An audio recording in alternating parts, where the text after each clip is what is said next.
వీక్షకులందరికీ నమస్కారం. అందరికీ నూతన ఆంగ్ల సంవత్సర శుభాకాంక్షలు. మేషరాశి వారికి జనవరి నెలలో ఉండేటువంటి గ్రహస్థితిని గనక గమనిస్తే, ఈ రాశి వారికి దీర్ఘ సంచార గ్రహాల్లో రాహు యోగిస్తూ ఉన్నారు. గురుబలం లేదు, ఏలినాటి శని దోషం ఉన్నది. ఇవి రెండు విషయాలు పక్కన పెడితే, ఈ మాసంలో 15వ తారీఖు దాటాక ఏర్పడేటువంటి పంచగ్రహ కూటమి, దాని మీదే ప్రధానంగా ఈ మాస ఫలితం అంతా కూడా ఆధారపడి ఉన్నది. కాబట్టి ఈ కూటమి తాలూకు ఫలితాలు ఈ రాశి వారికి మధ్యస్థంగా ఉండబోతూ ఉన్నాయి. మరీ ముఖ్యంగా ఈ 5 గ్రహాలలో 2 గ్రహాలు మాత్రం మేషరాశి వారికి అనుకూలిస్తాయి. రవి అలాగే చంద్రుడు. అనగా అమావాస్య ప్రాంతం నందు నుండి రవి ఈ సంచారం ఏదైతే ఉన్నదో, అనగా 16వ తారీఖు దాటిన తర్వాత ఏదైతే సంచారం ఉన్నదో జనవరి నెలలో, అది మేషరాశి వారికి గొప్ప ఆనుకూల్యతను తీసుకువస్తుంది. చాలా విశేషమైనటువంటి ఫలితంగా మనం చెప్పుకోవచ్చును. మరీ ముఖ్యంగా వృత్తి ఉద్యోగాల్లో ఎదుగుదలని ఇది సూచిస్తుంది. అర్ధసిద్ధి సదారోగ్యం బంధు సంతోషవర్ధనం అన్నది శాస్త్రం. అయితే ఇది దశమ కేంద్రమై ఉండడం, ఆ దశమ కేంద్రమందు ఇన్ని గ్రహాలు కూడుకుని ఉండడం వల్ల వృత్తిపరమైనటువంటి ఎదుగుదలని ఇది సూచిస్తుంది. అంటే మరి ఏ ఇతరత్ర పరిస్థితుల మీద అంత ప్రభావాన్ని చూపకపోయినప్పటికీ అటు అర్ధసిద్ధి సదారోగ్యము అన్నారు. అంటే ఆరోగ్యాన్ని ఇస్తాడు, ఎందుకంటే ఆరోగ్య ప్రదాత రవి. అలాగే ఐశ్వర్యాన్ని ప్రసాదిస్తారు, అలాగే వృత్తిపరమైనటువంటి ఎదుగుదలను తీసుకొస్తారు. అలాగే సమాజంలో గౌరవ మర్యాదలు పెరుగుతూ ఉంటాయి, బాధ్యతని సక్రమంగా నిర్వర్తించగలుగుతారు, పంక్చువాలిటీ ఉంటుంది, చాలా క్రమశిక్షణతో కూడి ఉన్నటువంటి జీవనాన్ని సాగిస్తూ ఉంటారు. అలాగే ఆరోగ్యకరమైనటువంటి ఆర్థిక ప్రణాళికలు ఉంటాయి, ఖర్చు పెట్టేటువంటి విషయంలో ప్రణాళికాబద్ధంగా ఉంటారు.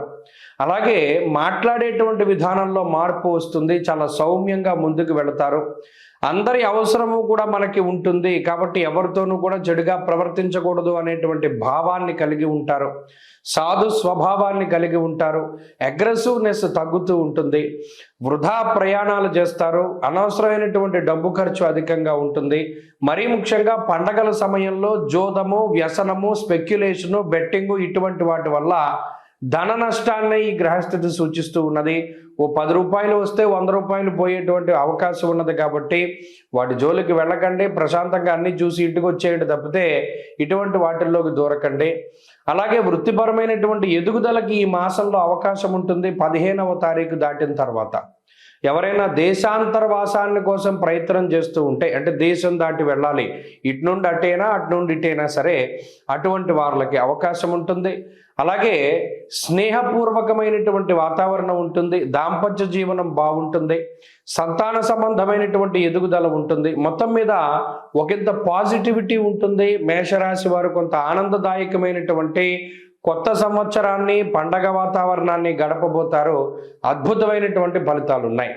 అలాగే ఈ మేషరాశి వారు ఈ మాసంలో మరింత అనుకూలమైనటువంటి ఫలితాన్ని సాధించడానికై ఈ మాసంలో వచ్చేటువంటి అనఘాష్టమి వ్రతాన్ని క్రమం తప్పకుండా ఆ ఒక్కరోజు ఖాళీ చేసుకుని చక్కగా అష్టమి పూట స్వామివారిని ఆరాధన చేయండి. దత్తాత్రేయ స్వామివారిని అనఘాలక్ష్మి సమేతంగా అద్భుతమైనటువంటి ఫలితాలు వస్తాయి. అలాగే ప్రతిరోజు కూడా సిద్ధమంగళ స్తోత్రాన్ని క్రమం తప్పకుండా పారాయణ చేయండి, మంచి ఫలితాలు సంప్రాప్తమవుతాయి. ఈ కొత్త సంవత్సరంలో అందరికీ ఆయురారోగ్య ఐశ్వర్యాదులు కలగాలని, పరమేశ్వరుడి యొక్క అనుగ్రహం ఉండాలి అని, అలాగే ఈ సంవత్సరంలో ఏర్పడేటువంటి దేశారిష్ట యోగాలు, దుర్భిక్ష ఉల్కాపాతాలు లేదా మరేతరత్ర దోషాదుల వల్ల ప్రజలు ఏ రకంగానూ ఇబ్బంది పడకూడదు అని చెప్పి మనస్ఫూర్తిగా భగవంతుడిని మరొకసారి ప్రార్థిస్తూ, నూతన సంవత్సరంలో ఈ ఆంగ్ల సంవత్సరంలో మొట్టమొదటి నెల జనవరి నెలలో ఉండేటువంటి గ్రహస్థితిని మనం పరిశీలిద్దాం. ముఖ్యంగా ఈ నెలలోనే పంచగ్రహ కూటమి అనేటువంటిది సంభవించబోతూ ఉన్నది. దానికి సంబంధించినటువంటి ప్రభావాలను సైతం మనం విశ్లేషణ చేసుకుందాం. దానికన్నా ముందు సంక్రాంతి ఎప్పుడు చేసుకోవాలి అనేటువంటి దాని మీద కొంతమందికి సందిగ్ధత ఉన్నది.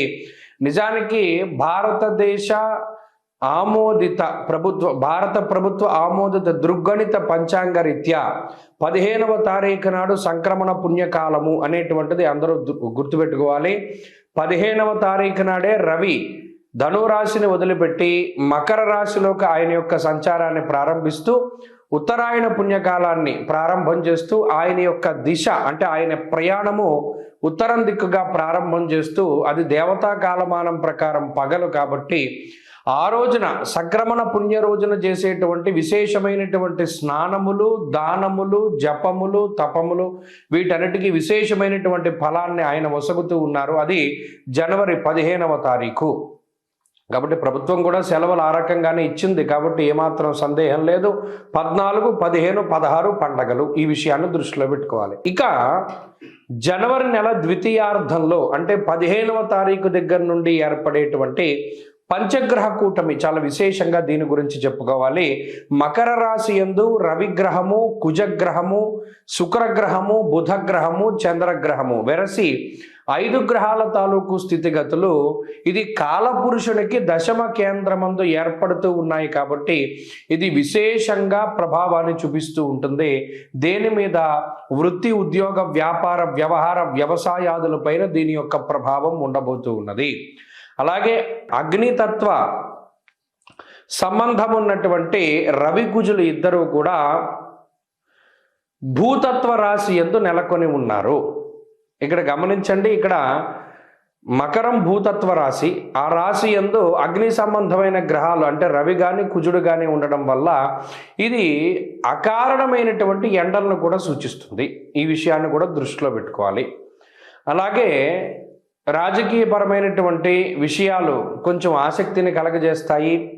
భూ సంబంధమైనటువంటి లావాదేవీలు అవి కూడా కొంత వెనకబడుతూ ఉండేటువంటి విషయాలను మనం దృష్టిలో పెట్టుకోవాలి. ఏదైనా ఉద్యోగాదుల మీద ప్రభావంగా ఈ విషయం ఈ రవికుజులు అలాగే బుధ, శుక్రులు, చంద్రులు కలిసి ఉన్నటువంటి స్థితి ప్రధానంగా అది ప్రభావాన్ని చూపెడుతూ ఉంటుంది. కాబట్టి ఈ కూటమి, పంచగ్రహ కూటమి 12 రాశుల పైన ఏ విధమైన ప్రభావాన్ని చూపెడుతుంది అనేటువంటిది మనం క్లుప్తంగా తెలుసుకునేటువంటి ప్రయత్నం చేద్దాం.